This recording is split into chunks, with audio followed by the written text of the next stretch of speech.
So hello everyone, welcome back to my new video. Friends, आज का हमारा topic है अपराध और आज के हमारे इस वीडियो में हम अपराध नियंत्रण के उपायों के बारे में जानेंगे, जो कि बहुत ही इंपॉर्टेंट है। तो इसलिए वीडियो को पूरा एंड तक वॉच करिएगा, बिल्कुल भी स्किप मत करिएगा। फ्रेंड्स, वीडियो अगर पसंद आए तो वीडियो को लाइक और ज़्यादा से ज़्यादा लोगों के साथ शेयर ज़रूर करिएगा, जिससे कि ये वीडियो ज़्यादा से ज़्यादा लोगों तक पहुंच सके। अगर आप चैनल पर नए हैं और आपने अभी तक चैनल को सब्सक्राइब नहीं किया तो आपसे बस यही एक रिक्वेस्ट करना चाहूँगी कि प्लीज़ चैनल को सब्सक्राइब करके बेल आइकन को ऑल प्रेस कर दीजिएगा, जिससे कि आपको मेरी लेटेस्ट वीडियोज़ की अपडेट्स मिल सके। क्योंकि फ्रेंड्स, इस चैनल पर आपको इस तरह की इन्फॉर्मेटिव वीडियोज़ रेगुलर मिलती रहती हैं। तो चलिए अभी बिना किसी देरी के बढ़ते हैं वीडियो की ओर और जानते हैं अपराध नियंत्रण के उपायों के विषय में। जैसा कि हमने प्रीवियस वीडियो में जाना था कि व्यक्ति के द्वारा किया गया कोई भी ऐसा काम जो कि समाज के विरोध में है, जिससे कि दूसरों को हानि पहुंचती है या फिर जिसको करने से नियमों और कानूनों का उल्लंघन होता है, वे सभी कार्य अपराध की श्रेणी में आते हैं। उन सभी को अपराध कहा जाता है। इसके पीछे कई रीजंस है जिसकी वजह से अपराध दिन पर दिन बढ़ते चले जा रहे हैं। आपराधिक कार्य को करने के लिए व्यक्ति को कई कारण हैं जो कि प्रोत्साहित करते हैं। अपराध को रोकने के लिए दंड, जेल, परिवीक्षा, पैरोल, उत्तर संरक्षण सेवाओं, इन सब के अलावा अगर हम कुछ और बातों पर ध्यान दें, सही समय पर उनमें सुधार कर लें, तो हम इस बढ़ते हुए अपराध को रोक भी सकते हैं। जैसे कि पूर्व बाल अपराधियों की खोज। जैसा कि हमने प्रीवियस वीडियो में जाना था कि कई बार बच्चे भी सही और गलत में अंतर नहीं कर पाते हैं और वे गलत रास्ते पर निकल जाते हैं, मतलब आपराधिक कार्य करने लगते हैं, ऐसे कामों को करने लगते हैं जो कि गलत है। ऐसे बच्चे पहले तो छोटे मोटे अपराध ही करते हैं, लेकिन धीरे धीरे जैसे जैसे इनकी आयु बढ़ती रहती है, इनकी प्रवृत्ति में ही अपराध शामिल होने लगता है। फिर ये कोई भी आपराधिक कार्य करने से पहले एक बार भी नहीं सोचते। तो अगर हमें अपराध को रोकना है तो इसके लिए सबसे पहले ऐसे बच्चों को ढूंढना होगा जिन्हें ऐसा लगता हो कि हाँ, ये बच्चे आगे चलकर अपराधी बन सकते हैं। अगर किसी भी बच्चे के आगे चलकर भविष्य में अपराधी बनने की संभावना है तो सबसे पहले उन बच्चों को ढूंढना होगा और उनको पहले ही ऐसी परिस्थितियां देनी होंगी कि वे आगे चलकर अपराधी ना बने। सरल शब्दों में कहें तो उनको वो सभी सहूलियतें देनी होंगी जिसकी वजह से वो आपराधिक कार्य से दूर रहें और भविष्य में एक बेहतर जिंदगी जिएं। इसके अलावा अगर बढ़ते हुए अपराध को रोकना है तो सही मार्गदर्शन देने की भी आवश्यकता होती है उन सभी अपराधियों को जो कि जेल में बंद हैं और अपनी सज़ा काट रहे हैं। ऐसे व्यक्ति जो एक बार जेल चले गए और वहां पर जाकर अपनी सज़ा काट रहे हैं, अक्सर जब वो जेल से छूटकर बाहर आते हैं तो समाज उन्हें उस तरीके से एक्सेप्ट नहीं करता जैसे कि पहले उसने किया था। तो ऐसे में उनके अंदर हीन भावना और भी ज़्यादा उत्पन्न होने लगती है और वो ज़्यादातर गलत रास्ते पर ही अपने आप को आगे ले जाते हैं। लेकिन ऐसा ना हो, इसके लिए ज़रूरी है कि जेल में भी उनको सही मार्गदर्शन मिले कि वो यहाँ से बाहर जाके क्या कर सकते हैं, क्या नहीं कर सकते हैं। इसके अलावा समाज द्वारा भी उन्हें सही तरीके से स्वीकार किया जाए, उन्हें अच्छे कामों में सपोर्ट किया जाए। ऐसा होने से उनके मन में हीन भावना नहीं आएगी और सबको अपने साथ देखकर उनके मन में विश्वास भी बढ़ेगा और वे अच्छे काम करेंगे।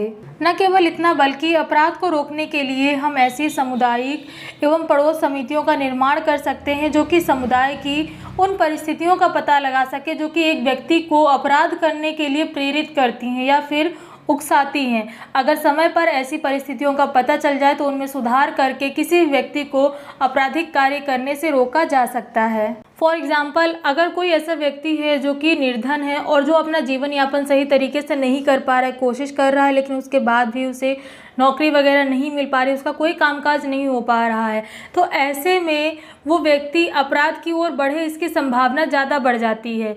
ऐसा ना हो, इसके लिए हमें चाहिए कि हम उसकी मदद करें, उसका सपोर्ट करें, सही काम करने के लिए उसे प्रेरित करें। अगर सही समय पर उसकी परेशानियों को समझकर हम उसकी मदद करेंगे तो वो व्यक्ति अपराध की तरफ ना बढ़ के सही रास्ते पर जाएगा, क्योंकि यहाँ पर अपराध के रास्ते पर जाने के लिए उसके पास कोई वजह ही नहीं बचेगी। जैसा कि आप सभी जानते हैं कि आज के टाइम पर ज़्यादातर परिवार विघटित हो रहे हैं, मतलब टूट रहे हैं।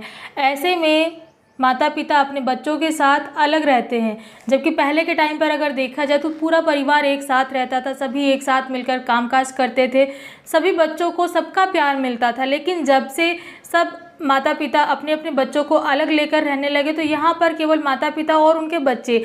ऐसे में अगर माता पिता बाहर काम करने के लिए चले जाएं तो बच्चे घर में अकेले, जिसकी वजह से कई बार आजकल की इस भागदौड़ भरी ज़िंदगी में वे संतुलन स्थापित नहीं कर पाते हैं और मानसिक तनाव का शिकार बन जाते हैं, न केवल बच्चे बल्कि माता पिता भी, जिसकी वजह से घर में लड़ाई झगड़े मनमुटाव ये सभी प्रारंभ हो जाते हैं और व्यक्ति ना चाहते हुए भी अपराध का भागीदार बन जाता है। तो अगर हमें ऐसे अपराधों को बढ़ने से रोकना है, इसके लिए ज़रूरी है कि परिवारों का पुनर्गठन किया जाए, टूटे हुए परिवारों को फिर से जोड़ा जाए।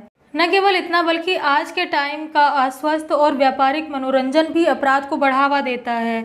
भद्दे और अपराध से परिपूर्ण फिल्में, जासूसी उपन्यास, सस्ता साहित्य, नाइट क्लब इत्यादि ये सब भी कहीं न कहीं व्यक्ति को अपराध करने के लिए प्रेरित करते हैं। ऐसे में अगर इनकी वजह से बढ़ते हुए अपराधों को रोकना है तो इन पर भी रोकथाम करनी चाहिए। इसके अलावा बढ़ते हुए अपराधों को रोकने के लिए स्कूलों के वातावरण में भी सुधार करना बहुत ही ज़्यादा ज़रूरी है, क्योंकि शिक्षण संस्थाओं में ही मानवता ढलती है। वहाँ पर जाकर एक बच्चा बहुत कुछ सीखता है, वहीं पर उसमें नैतिकता की भावनाएं पनपती हैं, वहीं व्यक्ति के चरित्र का निर्माण होता है।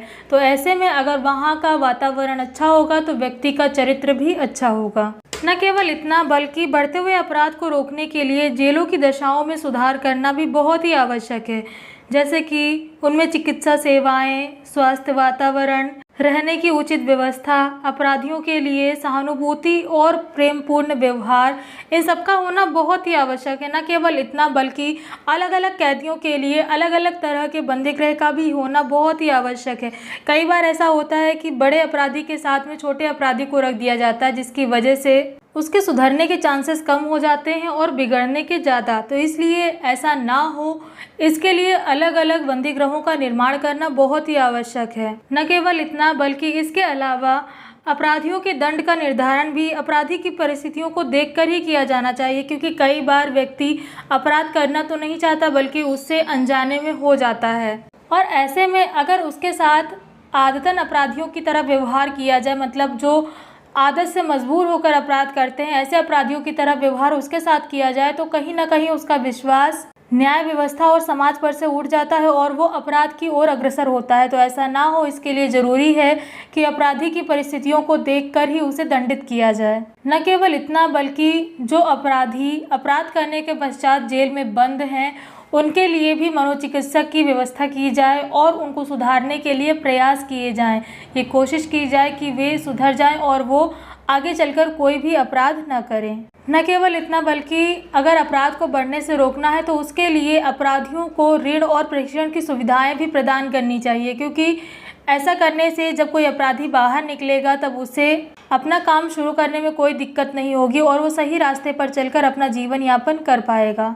इसके अलावा बढ़ते हुए अपराध को रोकने के लिए हमें जनमत में परिवर्तन कर ऐसी प्रवृत्तियों का बहिष्कार करना चाहिए जो कि समाज विरोधी कार्य करने के लिए प्रोत्साहित करती हैं, व्यक्ति को अपराध करने के लिए बढ़ावा देती हैं। न केवल इतना बल्कि जेल में बंद अपराधियों के लिए हमें काम की व्यवस्था भी करनी चाहिए, जिससे कि वे धन अर्जित कर अपने परिवार के पास उनके गुजारे के लिए भेज सके, क्योंकि जब परिवार का कोई कमाने वाला सदस्य कहीं चला जाता है तो उस टाइम पर परिवार को काफ़ी मुश्किलों का सामना करना पड़ता है। ऐसे में काफ़ी ज़्यादा चांसेस हो जाते हैं कि परिवार का अन्य सदस्य भी आपराधिक कार्य कर बैठे या फिर गलत रास्ते पर चला जाए, वो गलत काम को करना शुरू कर दे। ऐसा ना हो, इसके लिए जेल में बंद कैदियों के लिए काम की व्यवस्था ज़रूर करनी चाहिए। तो फ्रेंड्स, ये थी जानकारी उन सुझाव या फिर उपायों के बारे में जिन पर अगर ध्यान दिया जाए तो हम अपराध को बढ़ने से रोक सकते हैं। आई होप वीडियो में दी गई जानकारी आपको पसंद आई होगी। वीडियो आपको कैसी लगी कमेंट करके ज़रूर बताएं। फ्रेंड्स, नेक्स्ट वीडियो में हम बाल अपराध के बारे में जानेंगे, जो कि बहुत ही इंपॉर्टेंट टॉपिक है, तो इसलिए वीडियो को देखना बिल्कुल भी मिस मत करिएगा। वीडियो की नोटिफिकेशन आपको टाइमली मिल सके, इसके लिए चैनल को सब्सक्राइब करके बेल आइकन को ऑल प्लेट जरूर कर दीजिएगा। फ्रेंड्स, वीडियो अगर पसंद आई हो तो वीडियो को लाइक और ज़्यादा से ज़्यादा लोगों के साथ शेयर ज़रूर करें, जिससे कि ये वीडियो ज़्यादा से ज़्यादा लोगों तक पहुंच सके। अगर आप चैनल पर नए हैं और आपने अभी तक चैनल को सब्सक्राइब नहीं किया है तो आपसे बस यही एक रिक्वेस्ट करना चाहूँगी कि प्लीज़ चैनल को सब्सक्राइब करके बेल आइकन को ऑल प्लेट कर दीजिएगा, जिससे कि आपको मेरे लेटेस्ट वीडियोज़ के अपडेट्स मिल सके। तो फ्रेंड्स, आज की वीडियो बस इतना ही। मिलते हैं नेक्स्ट वीडियो में कुछ नई जानकारियों के साथ।